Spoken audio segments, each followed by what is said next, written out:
Bueno, pues en este tema primero lo que vamos a ir a la raíz de todo, ¿no? A las consecuencias de la caída del hombre. Sabemos que el hombre fue creado por Dios para vivir en comunión con Él, pero por culpa de, como todos sabemos, ¿no? Por culpa de Adán y Eva, el hombre cae y a raíz de esa caída se producen ciertas consecuencias, ¿no? Que es lo que vamos a aprender ahora. El hombre natural, nosotros en general, nuestra carne, nuestro cuerpo, se opone a los designios de Dios. ¿Por qué? Porque nosotros buscamos pues, evitar el dolor, buscar el placer, sentirnos a gusto, ¿no? Pero en un principio no era así. En un principio no había existencia del pecado. Adán y Eva vivían en comunión diaria con Dios, tenían cuerpos perfectos, no enfermaban, no necesitaban, dormían y comían, pero no necesitaban esa dependencia del alimento ni esa dependencia del descanso, como nosotros que venimos del trabajo y estamos hechos polvo y es que como no descansemos es que no somos personas, y no tenían enfermedad, en fin, vivían diariamente con una comunión con Dios, ¿no? Sin embargo, cuando Adán y Eva pecan, que ahora veremos cuál fue el pecado, porque mucha gente equivoca el pecado, ¿vale? Ahora lo veremos. Cuando Adán y Eva pecan, no solo se produce la caída del hombre, y me refiero a hombre como hombre y mujer, ¿vale? Como ser humano. No solo se produce la caída del ser humano, sino que también se produce una conmoción a nivel universal, ¿vale? En el Edén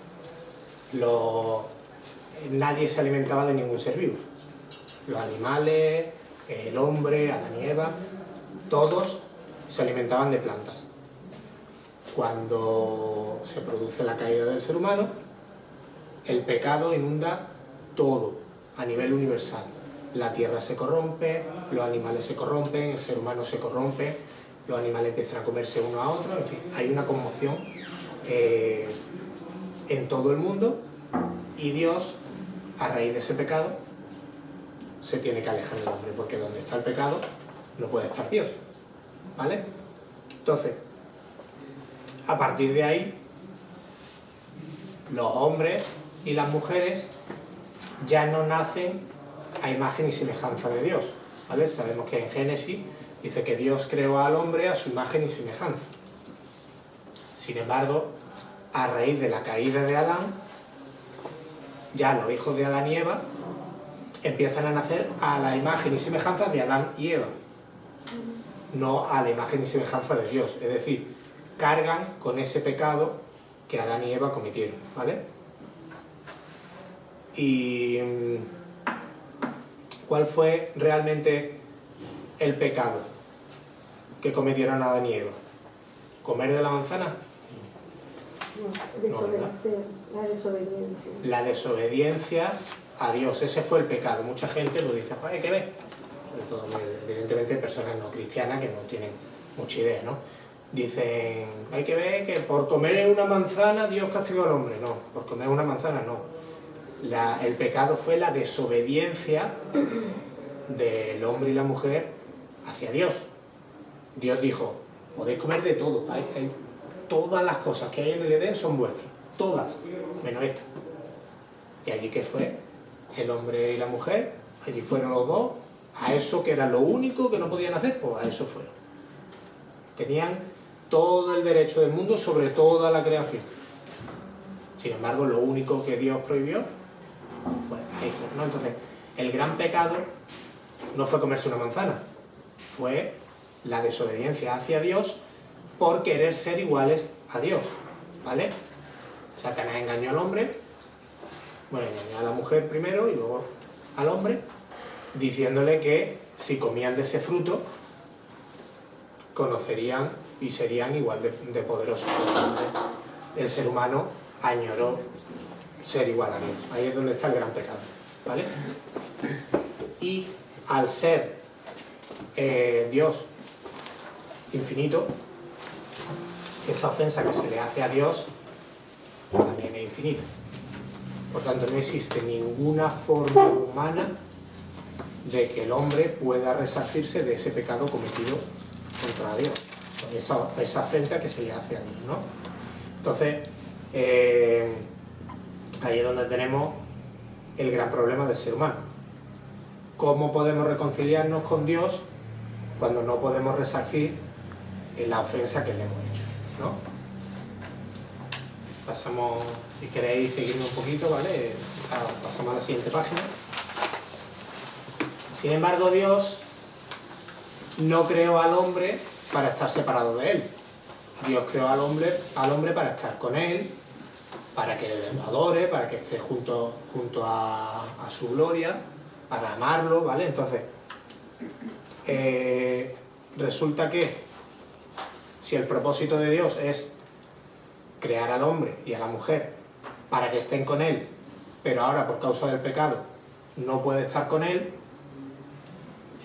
ahí existe un problema, ¿no? ¿Hay alguna persona que no haya pecado nunca? No. Persona. Dios no es una persona. Entonces, como persona, Todo el mundo ha pecado, ¿vale? Esto es algo que la gente tampoco entiende. Yo soy una persona buena, yo no peco, yo no robo, yo no cometo adulterio, yo no mato, ayudo a mis vecinos, yo no hago nada malo, yo no peco, ¿vale? Sin embargo, leemos en la Biblia que dice, no hay justo ni uno solo, no hay quien entienda, no hay quien busque a Dios, todos se desviaron, a unas se hicieron inútiles, ¿vale? El texto sigue, pero la propia Biblia nos dice que no existe ninguna persona que no haya pecado. Entonces, todos tenemos claro esto, ¿no? ¿Cómo, si no robamos, no matamos, no adulteramos, no mentimos, cómo entonces estamos pecando? Muchas cosas más, ¿no? Existen muchísimas otras formas de pecar. ¿Por qué?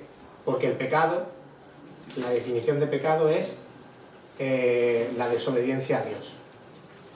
No cumplir la voluntad de Dios es pecado. ¿Cuántas veces, ¿vale? Vamos a examinarnos un poquito a nosotros mismos? Yo ya me he examinado, preparando el tema, he estado examinándome, ¿no? ¿Cuántas veces hemos desobedecido a Dios? Por ejemplo, ¿cuántas veces hemos tenido tiempo libre y no hemos leído la Biblia? ¿Cuántas veces no hemos buscado a Dios porque hemos estado demasiado cansados del trabajo? ¿Cuántas veces nos hemos enfadado con alguien? No tiene por qué ser un hermano de la iglesia. Con cualquier persona, ¿cuántas veces nos hemos enfadado y le hemos deseado algo mal a esa persona? ¿Cuántas veces hemos hecho una mentirijilla piadosa? Porque, bueno, si le decimos la verdad se va a ofender o le va a doler, entonces, bueno, si le decimos una mentirijilla, todo el mundo ha hecho algo de eso, ha deseado que pasen cosas malas, gente buena, yo he escuchado a gente que es buena, ver la tele, ha salido un asesino que ha matado, hay que ver, ojalá que no sé qué, y es una persona buena, ¿no? Pero ya está deseando un mal ajeno, se lo merezca o no, eso lo juzga Dios, pero nosotros debemos ser conscientes de que toda la desobediencia a Dios es pecado, ¿vale? Por tanto, como dice la palabra, no hay ni una persona que haya hecho lo bueno, ¿no? Entonces, también vamos a pensar un poquito en qué haríamos nosotros si nadie se fuera a enterar de lo que hiciéramos y tuviéramos inmunidad. No vaya a tener repercusiones, ¿no? Pensemos nosotros por un momento, si nadie nos dijera nada, si fuéramos inmunes a la ley, ¿qué haríamos? Más de uno haría, más de dos y más de tres haría algo no lícito, ¿no? Alguien haría, pues, oye, pues mira, si yo pudiera hacer cualquier cosa, pues entraría y cogería todo el dinero de un banco, no haría multimillonario, ¿no? Pero yo se lo daría a los pobres. Vale, sí, pero está robando. Por muy buenas intenciones que tenga, está robando, ¿no? Y bueno, y otros que harían, pues evidentemente, barbaridades, ¿no? Quiero poner en en este punto el ejemplo del rey David.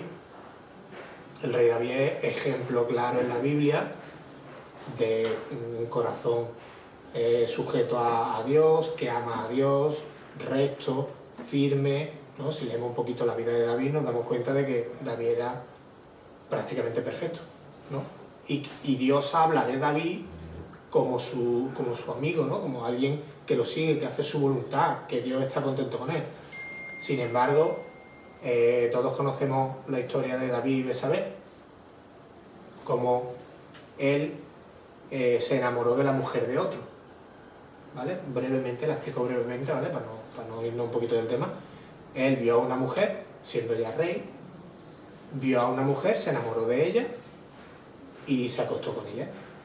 Entonces luego vio que ella tenía marido y en vez de resarcir al marido de cualquier forma o tal, lo que hizo fue intentar esconderse, intentar que nadie se diera cuenta y mandó al marido a morir en primera fila de batalla.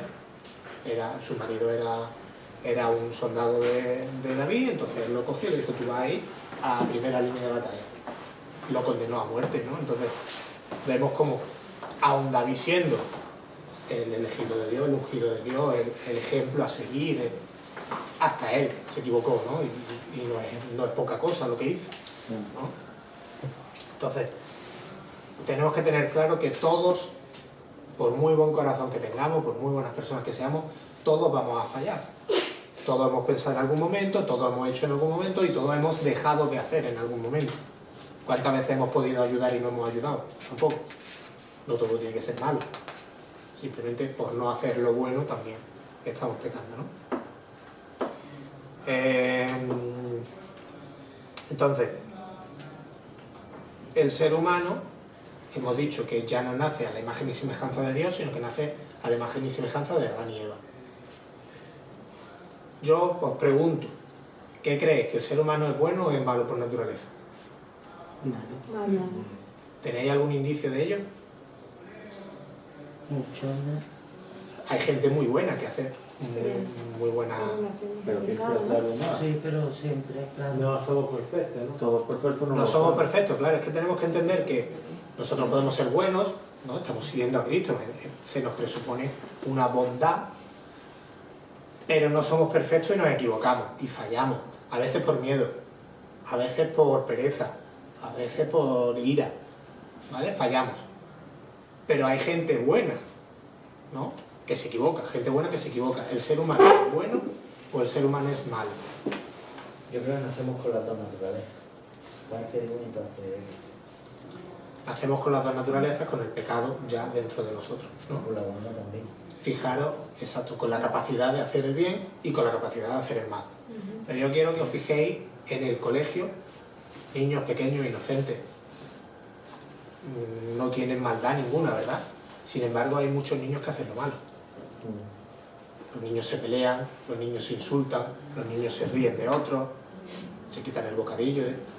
Y son inocentes, ¿no? Ellos no comprenden el bien y el mal, ¿no? Niños de 6, 7, 8 años no comprenden el mal. El otro día a mi niño le pegaron un puñetazo en el ojo simplemente porque él vio a unos niños que venían y él les dijo: sois raros.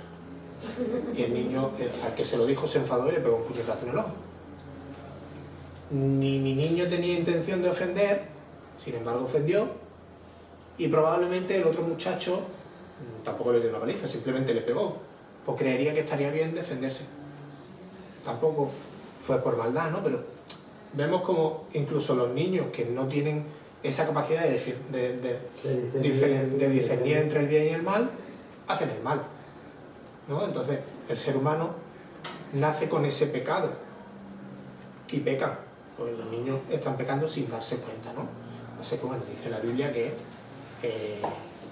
la inocencia del niño no son culpables, ¿no? Pero vemos como el pecado sale desde chiquitito. Aparte de que ahora que yo tengo también un bebé, vemos el egoísmo del bebé, ¿no? Que el bebé, quiero comer, quiero tranquilidad y me da igual todo. Yo me pongo a llorar y hasta que no me lo dé no paro.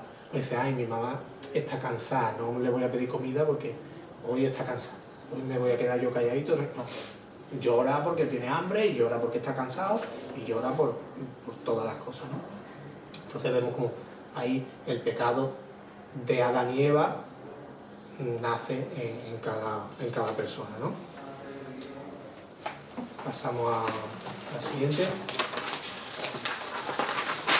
Y ahora, estamos hablando del pecado, ¿vale? Pero el pecado es una ofensa a Dios. ¿Cuál es el pago de esa ofensa? ¿Cómo, qué decreta Dios que debe pagar una persona cuando ha pecado? Simple y llanamente la muerte. Todo aquel que peca merece la muerte. El designio divino. Si pecamos, tenemos que morir, ¿vale? Por tanto, si todos los seres humanos pecamos, todos los seres humanos merecemos morir, ¿no? Todos los seres humanos estamos condenados a morir y a vivir sin Dios, ¿no? Esto es lo que nos hemos buscado como ser humano. Estábamos muy bien con Dios, Dios nos lo dio todo, menos una cosa, nosotros quisimos también esa cosa, y por esa cosa estamos todos condenados a muerte, ¿vale? Ahora, no todos son malas noticias, ¿no? Porque hemos dicho antes que Dios nos creó para estar con Él, no para condenarnos a muerte. Entonces aquí es donde viene la buena noticia. La solución que Dios le da al fallo que el ser humano comete, ¿vale? ¿Cuál es la solución que Dios le da? ¿Alguna idea? Jesús. La redención. La redención a través de Jesús, ¿no? Dios nos crea para amarnos y que nosotros lo amemos a Él, para que le adoremos y Él poder estar en comunión con nosotros y que nosotros podamos disfrutar de su gloria. Sin embargo, nosotros nos apartamos de Él. Pero como Dios nos ama tanto, no nos puede permitir que nos perdamos. Entonces Él da una solución.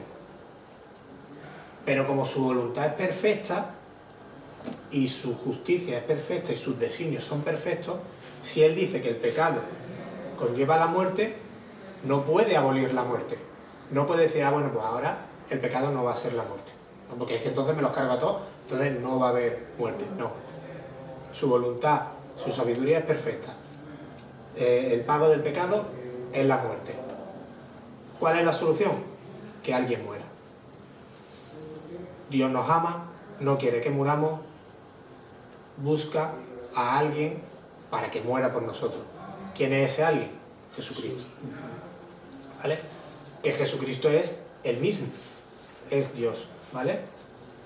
Él se hace hombre, siendo Dios, se hace hombre, viene a vivir con nosotros, nos enseña y nos da ejemplo de que se puede vivir sin pecar. Jesús nunca pecó en su vida. Entonces Él nos da el ejemplo de que siendo persona puede vivir sin pecar y hace el pago que debería haber sido nuestro, que es la muerte, lo paga Él en la cruz. ¿Vale? ¿Qué es lo que significa esto? Cuando Jesús muere en la cruz, está pagando el precio de cada uno de nuestros pecados. Por tanto, nosotros ya no tenemos que morir. Ya ha muerto Jesús. Cuando nosotros vayamos delante del Padre, delante de Dios, y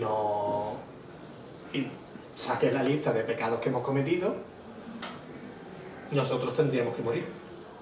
Sin embargo, Jesús dirá, no, yo ya he muerto por todos esos pecados que hay ahí, ya he muerto yo. Esta persona puede vivir eternamente en la gloria de Dios, ¿no? Es algo que a mí me ha costado mucho tiempo asimilar. O sea, muchas veces vemos una película y vemos que alguien le dispara, ¿no? Y salta y le pegan el tiro a él y dice, uy, mira, ha dado su vida por él, y nos emocionamos. Y yo muchas veces se me han saltado las lágrimas viendo El Señor de los Anillos, por ejemplo, se me han saltado las lágrimas, ¿no? Viendo, uy, qué héroes, qué sacrificio hace, mira, se sacrifican por salvar a la humanidad, o se sacrifican por... Y realmente no nos paramos a pensar de que Jesús hizo eso por nosotros. Nos emociona verlo en una película y no nos emociona ver que realmente Jesús hizo eso por nosotros. Tenían que haberme matado a mí por todo lo malo que yo he hecho, y Jesús, que no hizo nada malo, prefirió morir él a que muriera yo. Y a mí me ha costado mucho tiempo asimilar esto, ¿no? Es como... Es que él no tenía por qué haber pagado eso. Si soy yo el que lo estoy haciendo mal, él no tenía por qué haber pagado eso. Pero como él era hijo de Dios, vino a esta misión, a este propósito, ¿no? Claro, él no quiso, Dios no quiso que nosotros nos perdiéramos, que el ser humano se perdiera, entonces Jesús vino a morir cuando no tenía por qué haberlo hecho. Teníamos que haber muerto nosotros, ¿no? Y ese es el agradecimiento que nosotros debemos darle a Jesús, ¿no? Y que por desgracia, pues, muchas veces se nos olvida, ¿no? ¿Y esto qué quiere decir? Que gracias a este sacrificio en la cruz, nosotros ahora somos 2 veces suyos. Somos 2 veces de Dios. ¿Por qué? Porque Él nos creó y además nos compró. Pagó su sangre, pagó su muerte, para volver a rescatarnos de la muerte, que era lo que nosotros deberíamos de haber sufrido, ¿no? Por tanto, somos 2 veces de Dios. Nos creó y nos compró. Hay aquí una historia muy interesante, ¿vale? Que podéis leerla en vuestra casa, que es de un niño que construye un barco. Le echáis un vistazo ahí. Hay muchos ejemplos que se ilustran a través de historias. Me las voy a saltar para no perder tiempo, ¿no? Pero es interesante que las leáis. Son historias muy amenas, cortitas, e ilustran todo esto que estamos viendo, ¿no? Entonces, cuando Jesús, que no debió haber muerto por nosotros, se sacrifica y muere por nosotros, ¿qué es lo más justo que nosotros hagamos en agradecimiento? Vivir como hubiera vivido Dios, como hubiera vivido Jesús. Jesús murió con 33 años, podía haber vivido 80 años, o 90, o a saber, ¿no? Sin embargo, él voluntariamente a los 33 años estaba designado que tenía que morir. ¿Cómo hubiera vivido Jesús su vida? Sin pecar, haciendo el bien, cuidando al hermano, predicando el Evangelio. Esa hubiera sido la vida de Jesús. Los 3 años que él tuvo de ministerio, esa hubiera sido su vida. Si él da su vida por la nuestra, que menos que nosotros vivamos como él hubiera vivido, ¿no?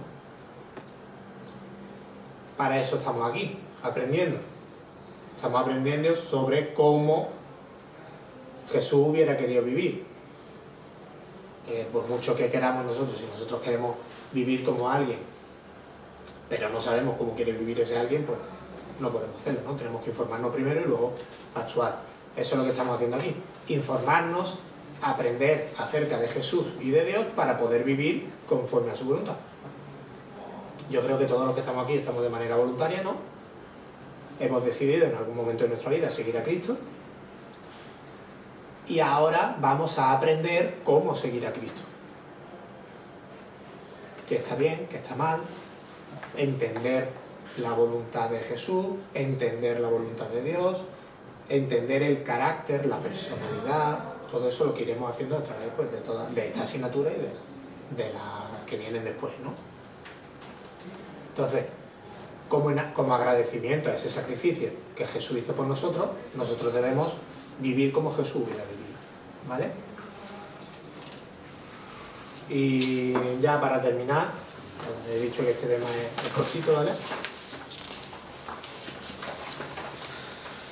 El sacrificio de Jesús es un regalo que Él nos hizo, ¿vale? ¿Este sacrificio quiere decir que todo el mundo irá al cielo? No. Por desgracia, no. Entonces, ¿para qué sirvió el sacrificio de Jesús si murió por toda la humanidad? Porque no todos van a ir al cielo. Tenemos que entender que el sacrificio de Jesús fue un regalo.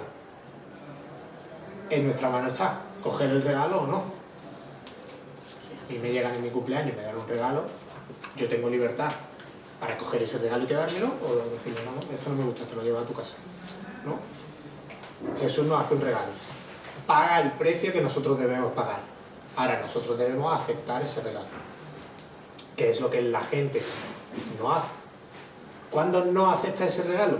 Simplemente no creyendo que Jesús tuvo ese... Perdón. Bueno. Que Jesús tuvo ese regalo para nosotros. La gente que no cree que Jesús es hijo de Dios no está aceptando ese regalo. ¿Por qué? Porque entonces hubiera sido una persona normal que hubiera muerto y ya está.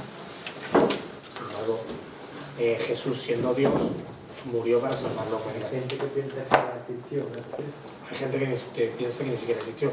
Está documentado que la persona de Jesús existió. Ya, aparte de que sea hijo de Dios o no, está documentado que hubo un profeta llamado Jesús en aquella época, que tal, ¿vale? Hay gente que ni siquiera lo cree eso. Pero bueno. Entonces, en nuestra mano está coger ese regalo. Ahora, si nosotros cogemos ese regalo, es lo que hemos dicho antes, debemos vivir como Jesús hubiera vivido, arrepintiéndonos de nuestros pecados, porque si no Jesús hubiera muerto en balde. Entonces, si yo peco, otra persona muere por mí y yo sigo pecando, ¿para qué ha muerto? Entonces, ese regalo, ¿cómo se acepta? Primero, creyendo que Jesús murió por nosotros en la cruz, siendo hijo de Dios, y segundo, arrepintiéndonos de nuestros pecados. Pero hay gente que confunde el arrepentimiento con el remordimiento. No es lo mismo arrepentirse que tener remordimiento. ¿Tener remordimientos qué es? Tener una conciencia intranquila, hay que ver, he hecho esto, no tenía que haberlo hecho, no estoy... ¿Qué es arrepentimiento? Buscar la manera de cambiar las cosas. Darle un giro a nuestra vida completamente. Lo que antes hacíamos mal, ahora dejar de hacerlo. Eso es arrepentimiento. No simplemente es perdón por mis pecados, Señor, y luego seguir viviendo como si no hubiera pasado nada, sino perdón por mis pecados, Señor, voy a resarcir todo el mal que he hecho, voy a cambiar estos hábitos que no son saludables, voy a cambiar este pecado que me está atormentando, voy a luchar contra él, ¿vale? Mucha gente no es aceptar a Cristo y ya no peca, eso es imposible. Hay gente que día tras día cae en su mismo pecado una y otra vez, y tiene una lucha constante con ese pecado, como las adicciones al tabaco, por ejemplo. Hay gente que quiere dejar de fumar y no puede dejar de fumar, lucha contra eso, contra el pecado igual, hay que luchar. ¿Cuál es la forma de luchar? Estar cerca de Dios. Cuanto más cerca estemos de Dios, más fuerza vamos a tener para luchar contra esos pecados. Y para controlarnos, los que seamos más fogosos, nos enfademos más, para tener más temple, los que tengan algún tipo de adicción, para tener más fuerza de voluntad para luchar contra esa adicción, ¿no? Eso se consigue estando cerca de Dios, ¿no? Y por último, ya para terminar, ¿no? ¿Cómo nosotros sabemos qué es lo que está mal en nuestra vida? Nos volvemos al principio. Yo no robo, yo no mato, yo no miento, yo no engaño a mi mujer o a mi marido. ¿Qué estoy haciendo mal? ¿Qué debo cambiar? Hay mucha gente que dice, bueno, yo soy bueno, yo lo estoy haciendo todo bien. Pues nada, pues sigo igual, no tengo nada que cambiar. No fumo, no bebo, no tengo ningún vicio, no... pues ya está, pues lo hago todo bien, ¿no? ¿Cómo podemos detectar esa forma de cambiar? Cuanto más nos acerquemos a Dios, Él también nos va a ir diciendo que no solo nos va a dar fuerza para cambiarlo, sino que también nos va a ir diciendo, oye, pues tienes que dejar esto, pues esto de aquí tienes que cambiarlo. Pues mira, esto, hay una persona a la que le hiciste daño hace tiempo, nos lo revela, uy, pues verdad, yo le hice daño a esta persona, vamos a pedirle perdón. Cuanto más cerca estemos de Dios, Él más nos va a ir guiando qué es lo que tenemos que dejar, qué es lo que tenemos que coger, qué es lo que tenemos que ir cambiando en nuestra vida, ¿no? Y pues con eso pues ya terminamos el tema.